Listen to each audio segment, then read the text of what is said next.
Aceștia sunt adevărații conducători ai planetei, Comitetul celor 300.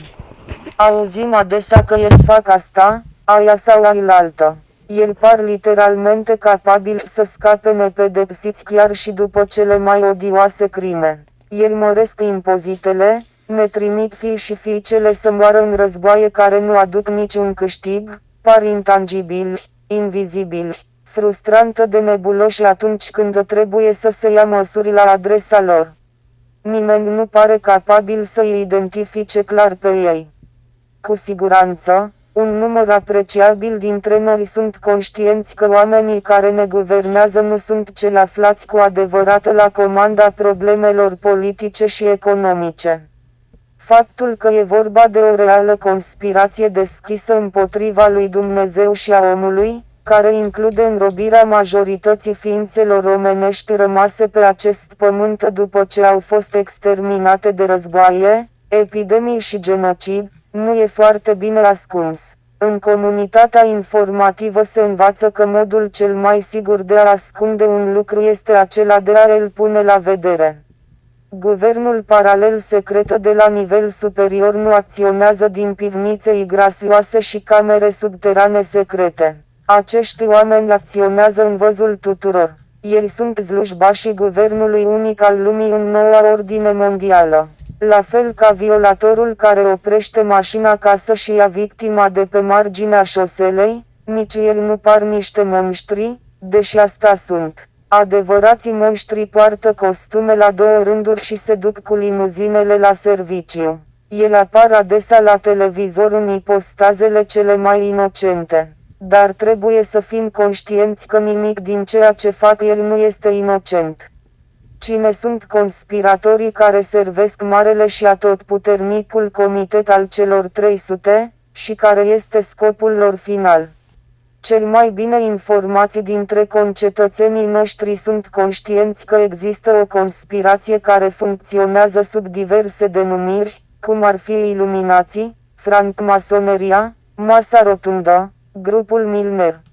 Problema este aceea că informațiile cu adevărat importante despre activitățile trădătoare ale membrilor guvernului invizibil sunt foarte greu de găsit. Ceea ce face comitetul să fie ocultat este incredibila secretomanie care domnește în jurul lui. Niciun organ mass media n-a menționat vreodată această ierarhie a conspiratorilor, prin urmare, așa cum e de așteptat, oamenii se îndoiesc de existența lui.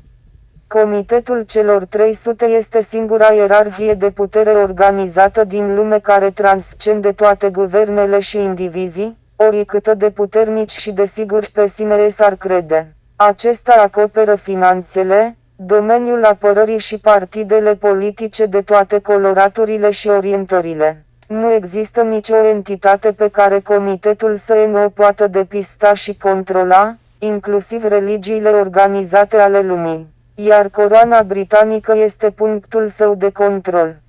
Scopul lor final este acela de a contopi toate țările într-o nouă ordine mondială fără niciun Dumnezeu, cu un guvern unic mondial, care va împinge lumea înapoi, în condiții mult mai grele decât cele din Evul Mediu.